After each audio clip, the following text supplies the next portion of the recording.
Hi guys, I am Hitesh and welcome back to my channel. And आज हम लोग करने जा रहे हैं महाराष्ट्र बोर्ड का हिस्ट्री एंड सिविक्स का स्टैंडर्ड 8 का chapter number 4 freedom struggle of 1857 का लास्ट लेक्चर देखने वाले हैं, विच इज़ लेक्चर नंबर 4। और कुछ ही पार्ट बचा है तो वो आज हम लोग कंप्लीट कर देंगे। So come on, let's get started. So guys, अभी हम लोग शुरू करने जा रहे हैं lecture number 4 from causes of failure of the struggle. ये वाला हम लोग एरिया जो है अभी कवर करने वाले हैं। वेल, कॉजेज़ क्या है, मतलब कारण। कॉजेज़ का क्या मतलब होता है? रीज़न, कारण। और ये स्ट्रगल, ये जो लड़ाई थी अंग्रेज़ों के ख़िलाफ़, वो कैसे ख़त्म हो गई, वो हम लोग अभी पढ़ने वाले हैं। वेल, अगर आप लोगों ने मेरा अभी तक पीछे देखा नहीं है तो लेट मी टेल यू, मैंने अब तक 3 लेक्चर बना दिए हैं गाइज़। और 1 सेकेंड, या तो गाइस, लेक्चर नंबर 3 में मैंने आप लोगों को बताया था इस लड़ाई का, इस स्ट्रगल का स्कोप कितना बड़ा था, पैमाना कितना बड़ा था। वो बहुत जगह तक फैल गई थी ये लड़ाई, उत्तरी दिशा में, दक्षिणी दिशा में, और पूर्वी और पश्चिमी, मतलब नॉर्थ साउथ ईस्ट वेस्ट हर जगह फैल गया था। और किन किन लोगों ने इसको लीड किया, ये सब यहाँ पे लिखा हुआ है, किन किन लोगों ने। ओके, यहाँ पे लिखा हुआ है। और इसके बाद हमारा लीडरशिप ऑफ स्ट्रगल, लीडरशिप किस तरह लोगों ने लीडरशिप किया। उसके बाद मतलब इस स्ट्रगल की, इस लड़ाई की जो लीडरशिप है वो किसने हाथ में ली, किसने इस लड़ाई को और आगे पहुंचाया, वो यहाँ पे लिखा हुआ है और मैंने आपको समझाया था। देन इसके बाद किस तरह अंग्रेज़ों ने इस लड़ाई को कुचल दिया था, अब आसानी से कुचल दिया था, और उसके कारण हम लोग पढ़ेंगे कि उन्होंने किस तरह कुचल दिया था। देन बहुत महान लीडर्स हैं यहाँ पे, रानी लक्ष्मीबाई, तात्या टोपे, देन कुंवर सिंह और बेगम हज़रत महल। ये कुछ ऐसे बहुत ही लेजेंडरी लोग हैं जिन्होंने इस स्ट्रगल में बहुत ही बेहतरीन काम किया था। ओके, सो चलिए, और इसके बाद नेक्स्ट हम लोगों ने यहाँ पे ये मैप में, इंडिया के इस मैप में आप देख सकते हैं कि किस तरह अंग्रेज़ों ने कौन से हिस्से को हड़प लिया था। देख रहे हैं आप लोग कितना सारा इलाका उन्होंने हड़प लिया था। देन फिर जब कुचली गई हमारी यह फ्रीडम स्ट्रगल ऑफ 1857, जब ये लड़ाई कुचल दी गई, तो उसके बाद उन महान लीडर्स के साथ क्या हुआ, जिनमें सबसे पहले बहादुर शाह जी को जेल में डाल दिया गया। रानी लक्ष्मीबाई और कुंवर सिंह तो लड़ते लड़ते शहीद हो गए थे, और अहमदुल्लाह भी। और 1858 की अंत तक ये जो लड़ाई थी वो कुचल दी गई थी पूरी तरह से। ओके, और इसके बाद हम लोग इस स्ट्रगल का फेल होना के कारण पढ़ेंगे कि क्यों फेल हुई, आखिर किन कारणों की वजह से ये फेल हो गई। सो अभी इसके जो कारण हैं ना, वो नीचे लिखे हुए हैं। Struggle was not comprehensive.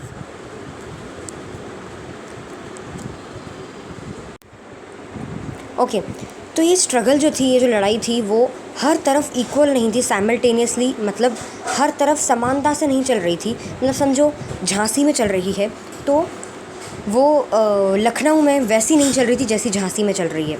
Okay, मतलब उसकी जो इंटेंसिटी है, उसकी जो स्पीड है वो चलने की, लड़ाई की, वो हर तरफ हर जगह सेम नहीं थी। झांसी में कुछ अलग चल रही थी, लखनऊ में कुछ अलग चल रही थी। उसी तरह उत्तरी भारत में वो ज़्यादा तेज़ी से चल रही थी। बाकी राजपूताना, पंजाब और बंगाल और नॉर्थ वेस्ट, मतलब यही सब इलाके खाली पड़े थे इस लड़ाई के मामले में। ओके, तो इसके बाद लैक ऑफ सेंट्रल लीडरशिप।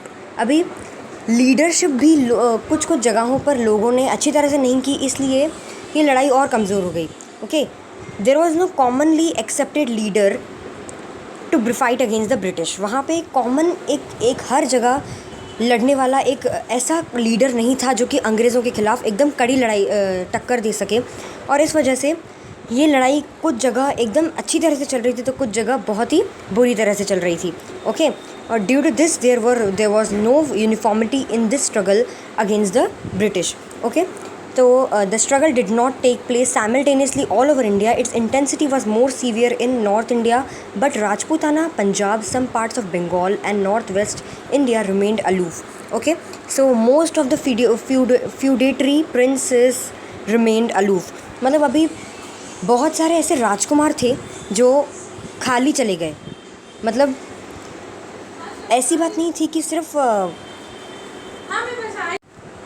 जिस तरह आम लोगों को तकलीफ़ हो रही थी, जिस तरह आम लोग सफ़र कर रहे थे, उसी तरह राजा महाराजाओं को भी सफ़र करना पड़ रहा था, उनको भी तकलीफ़ हो रही थी। और but except a few others remain faithful to British. और कुछ ऐसे भी लोग थे जो अंग्रेज़ों से एकदम ऐसे फेथफुल थे, मतलब ऐसे ट्रूथफुल थे। ओके, मतलब ईमानदारी से उनसे पेश आते थे। Next is lack of military tactics. मतलब अभी हम लोगों में ताकत थी उनसे लड़ने के लिए, लेकिन हमारे पास ट्रिक्स नहीं थी, हमारे पास लड़ने के लिए ट्रिक्स नहीं थी उनके ख़िलाफ़, क्योंकि वो लोग बहुत ही चालाक थे। हम लोगों को चालाकी नहीं आ रही थी, हम लोग सिर्फ बहादुरी दिखा रहे थे। इसलिए भारतीय सैनिक जो थे बहुत ही बहादुर थे, पर उनको बिल्कुल भी अक्ल नहीं थी कि किस तरह लड़ना है। उन्होंने दिल्ली को कैप्चर तो कर लिया, परंतु वो बहुत समय तक अपने हाथ में नहीं रख पाए दिल्ली को। वो जल्दी छूट गया उनके हाथ से, दिल्ली अंग्रेज़ों के हाथ में जल्दी आ गया।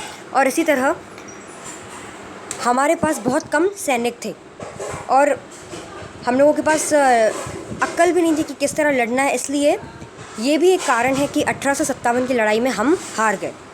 और अंग्रेज़ों के पास बहुत ही पैसों की भी ताकत थी, वो बहुत उनके पास बहुत पैसे भी थे, क्योंकि ऑब्वियसली उन्होंने बहुत लूटा था यहाँ पर, टैक्सेस हमसे बहुत लिए थे, तो उनके पास पैसे भी थे और साथ ही में उनकी आर्मी बहुत डिसिप्लिन थी। ओके, और उनके पास बंदूकें और नई नई तरीके की जितने भी अस्त्र शस्त्र थे वो सब उनके पास थे, और एक्सपीरियंस्ड आर्मी जनरल्स भी थे उनके पास। ओके, और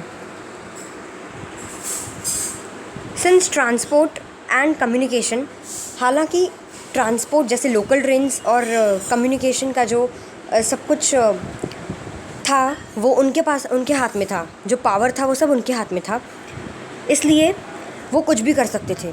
और इस वजह से भारतीय सैनिक सफलता प्राप्त नहीं कर सके। और जितनी भी लड़ाइयाँ लड़ी गई वो सिर्फ उन्होंने बहादुरी पर ही लड़ी थी, और मिलिट्री स्ट्रैटेजीज़ उनको नहीं आती थी। ओके,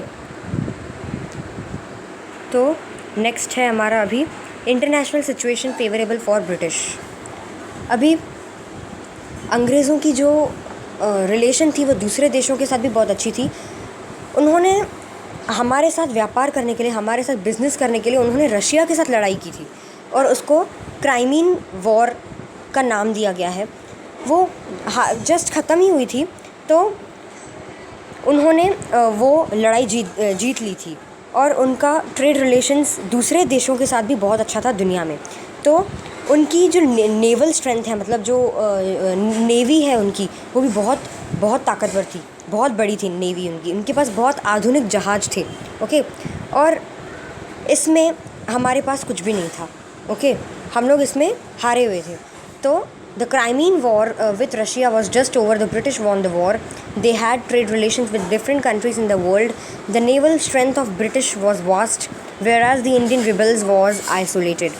Okay, so next है हमारा अभी consequences of the freedom struggle and of rule of East India Company.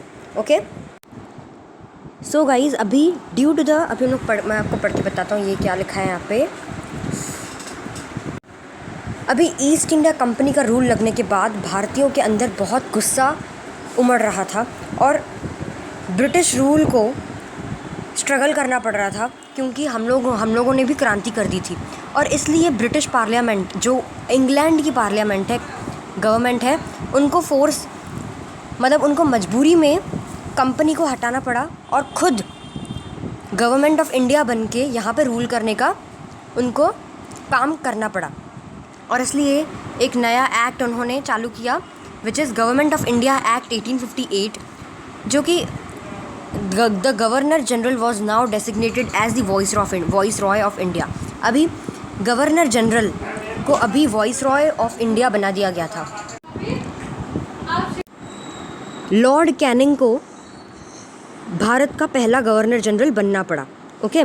और एक नई पोस्ट जिसको सेक्रेटरी ऑफ स्टेट, मतलब उन्होंने बहुत सारे नए नए लॉज चालू किए जो कि ब्रिटिश गवर्नमेंट ने यहाँ पे शुरू किए भारत को संभालने के लिए। ओके, तो due to the company rule there was growing dissatisfaction among the Indians and the British rule had to face the struggle of 1857. It forced the British Parliament to end the rule of the company and instead take over the responsibility of ruling over the people of India through the Government of India Act 1858. उन्हें company rule के जगह अभी British government, जो England की जो government है, उनको यहाँ पर अभी रूल करना पड़ रहा है। ओके, मतलब 1858 में उनको रूल करना पड़ा। किसके ऊपर? हमारे ऊपर इंग्लैंड की जो पार्लियामेंट है। ओके, तो the governor general was now designated as the viceroy of India. Lord Canning happen to be the last governor general and first viceroy of India. वो लास्ट गवर्नर जनरल थे, क्योंकि company के rule में governor general वो last थे और British government के rule में वो वाइसरॉय ऑफ इंडिया फर्स्ट थे। ओके, ये थोड़ा सा अलग है बट आपको याद रखना पड़ेगा।